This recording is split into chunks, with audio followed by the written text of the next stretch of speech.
Voilà de retour à notre magazine de télévision. J'espère que vous êtes de bonne humeur comme d'habitude. Madame, monsieur, nous sommes actuellement au théâtre La Verdure du parc La Fontaine en plein Montréal. Ce soir, nous assistons, en fait, nous célébrons ensemble avec Vue d'Afrique Fête l'été, comme chaque année depuis de très nombreuses années. Vue d'Afrique célèbre l'été avec, évidemment, on va présenter un film, mais il y a aussi, au début, il y a des spectacles. Et ce soir, nous assistons, madame, monsieur, à un spectacle, évidemment, réalisé par la diaspora rwandaise de Montréal. Je vous laisse, pas de commentaires.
Et nous voilà de retour à notre magazine de télévision. Madame, monsieur, ce soir, nous sommes au théâtre La Verdure, tel que je l'ai présenté. Vue d'Afrique célèbre l'été comme depuis de très nombreuses années. Ce soir, un groupe, un nom, Oumou-Ragué. Mais avant tout, nous avons tout de même la tête d'affiche, le président, le fondateur même du Festival international Vue d'Afrique de Montréal, qui est avec nous, monsieur Gérard Lechêne. Monsieur Lechêne, bonsoir. Bonsoir. C'est un honneur et un plaisir, encore une fois, que de vous avoir ce soir. Ah bah, c'est un grand plaisir pour nous aussi de recommencer au Théâtre de Verdure, là, qui a connu une longue période de gestation, là, avec le Covid, avec la reconstruction, mais enfin, c'est très beau. Et ça recommence de façon magnifique, là, avec la troupe. Alors, on a eu un cours de langue, hein, c'est Oumou-Ragué. Et voilà, c'est ça. Et donc, ça a eu un très grand succès, on est très heureux. Et ça fait très longtemps d'ailleurs hein, qu'on connaît, là, depuis les tout débuts, là, je crois, il y a des gens que... Sandra la Grande, moi je l'ai connue toute petite, elle dansait là. Alors on est très heureux de continuer. Voilà. Monsieur Lechêne, merci, merci, bonsoir. Bonsoir. Alors vous êtes les têtes d'affiche en fait de ce groupe Oumou-Ragué. En fait, moi, mon nom c'est Emmanuel et puis je suis chargé du marketing dans le groupe Héritage Oumou-Ragué. Et puis elle... Moi c'est Gisèle, je suis la présidente du groupe. Alors, vous nous avez présenté quelque part, en fait, la culture rwandaise. Ouais. Au travers les danses, au travers les mouvements que vous avez interprétés, on sent l'histoire de votre pays. Oui. Pouvez-vous nous faire quelques commentaires par rapport aux en fait, différents portraits que vous avez présentés? En fait, ce soir, on a essayé de vous faire voyager un peu partout au Rwanda. Donc, à la base, notre danse, c'est une danse c'est comme d'élégance qui montre de la prestation, l'élégance, et puis aussi avec l'image, c'est comme de la vache qui est un symbole très important dans notre culture, qui symbolise la prospérité, la bienveillance, tout ce qui va avec. Alors, on a essayé de faire voyager un peu du nord au sud, puis de l'est à l'ouest aussi. Les femmes ont un grand rôle. Oui, les femmes ont un grand rôle dans la présentation, surtout dans les danses. Vous avez vu que les femmes se présentent surtout dans les danses gracieuses. C'est comme ça qu'on montre, dans les temps, on montrait la beauté de la femme, on montrait la bonté de la femme. C'est comme ça qu'on présentait toute notre culture. Nous, on met à l'avant la présentation de notre culture au monde du Canada, surtout de Montréal, qui est interculturel. Donc, on essaie de le partager avec le monde qui n'ont pas encore voyagé chez nous pour leur inviter à voir ce qu'on a à offrir. J'entendais, lorsque je vous regardais interpréter les en fait, différentes positions et autres, il y a une dame qui m'a fait la remarque, elle me dit, mais c'est bizarre, il y a beaucoup de ressemblances avec les cultures amérindiennes. Les cris, le tam-tam. Ouais, c'est ça, surtout quand c'est avec les guerriers, tu sais, comme qui portaient la perruque, si je veux dire, parce que ça, c'est comme un symbole de guerrier chez nous. Et puis, tu sais, comme quand on va à la chasse pour s'encourager, tu sais, comme les cris aussi, des fois, pour communiquer. Donc, ça, c'est vrai que ça a La perruque, c'est blanc, c'est blond. Ouais, c'est blanc. Pourquoi est-ce que ça a une signification particulière? Non, c'est blanc parce que c'est fait d'herbes qu'on sèche, et puis après qu'on travaille, et puis à la fin, ça revient blanc. Donc, ça n'a pas une signification, la couleur n'a pas une signification particulière, mais le porter a une signification. Parce que ça montre un guerrier, ça montre quelqu'un qui est prêt, ça montre quelqu'un qui a du courage. C'est ça qu'on présente avec qu'on appelle Umugara, d'ailleurs. Le public qui vous a regardé ce soir, qui vous regarde, ce soir à la télévision, nous sommes tous impressionnés, on est tous très contents. Personnellement, je trouvais ça extra, vraiment, j'ai apprécié. Qu'est-ce qu'on peut retenir des différents tableaux que vous avez présentés ce soir? Que voulez-vous que le public qui vous regarde, qui vous suit ce soir, puisse retenir de vos origines? Alors, personnellement, ce que je peux dire aux gens de retenir, c'est qu'à travers la danse, à travers la musique, c'est comme on communique et puis on connecte aussi. Comme vous venez de le dire, qu'il y a une ressemblance avec la danse amérindienne, tu vas retrouver peut-être dans d'autres pays, peut-être en Éthiopie ou bien même dans d'autres, en Amérique du Nord et partout. Donc, il y a une ressemblance. Et puis, quand on se met sur scène, quand tout le monde embarque, on oublie qui on est. On oublie si on est blanc, si on est noir, si on est nigérien, congolais, mais on est tous une seule personne. On est des humains. Et donc, c'est ça aussi la bienveillance de notre culture et puis de notre danse aussi.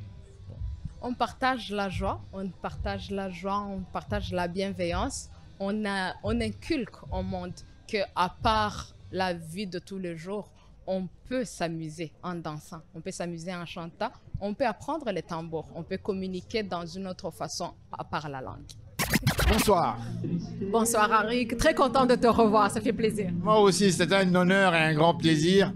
On est réunis ce soir pour célébrer et on parle bien sûr de la diaspora rwandaise, la culture rwandaise. Vos commentaires par rapport à cet événement?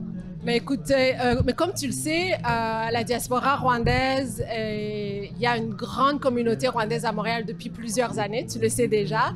Et aujourd'hui, en 2023, je suis encore très heureuse de voir que non seulement nous sommes présentes, mais nous pouvons partager notre culture, nos traditions à travers les chants, à travers les costumes, plutôt je dirais nos habits traditionnels, à travers nos danses.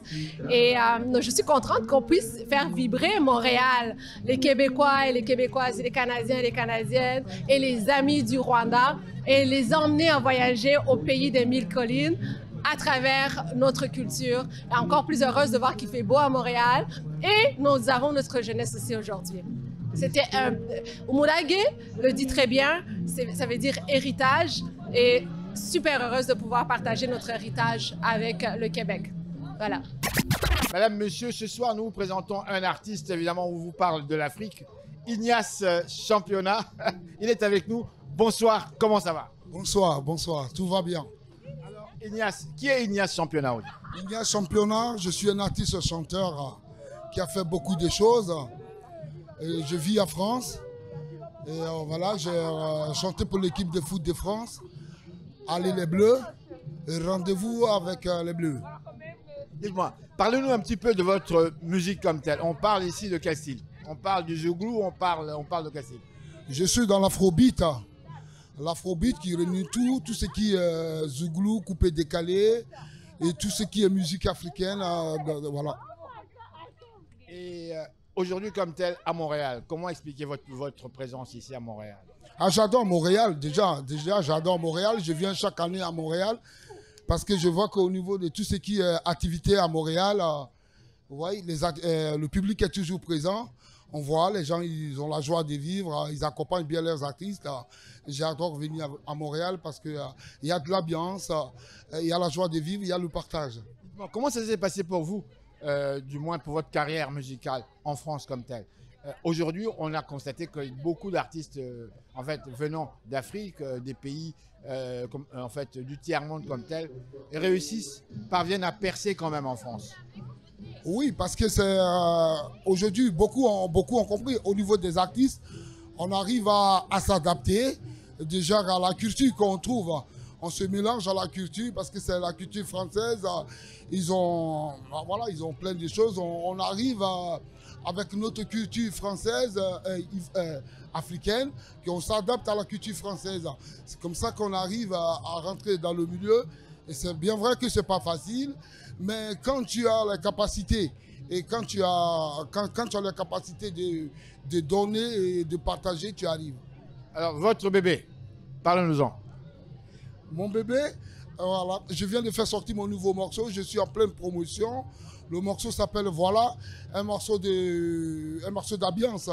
Un morceau d'ambiance, un morceau aussi qui donne des conseils aux gens parce que on voit que nous, il n'y a pas que, mais que ce soit les gens dehors, que ce soit nous les jeunes, on voit qu'on est beaucoup dans l'alcool au niveau des soirées. Il y a des moments où on n'arrive plus à se stabiliser. Donc le morceau parle de ça, voilà qui veut dire de faire très attention. Il faut que l'amusement reste l'amusement, il ne faut pas qu'on abuse trop de l'alcool, parce que l'alcool ça peut nuire. L'alcool, voilà, c'est pas quelque chose, mais ça nuit, ça peut faire que il y a des moments, voilà, tu peux dégamer. Alors donc, on y va avec votre tube, donc voilà, c'est Voilà. bien ça? Le morceau, voilà. Et vous pouvez l'écouter, il est sur tous les réseaux sociaux. YouTube, Deezer, sur tout ce qui est réseaux sociaux, vous le trouvez en tapant le nom Ignace Championnat. Ignace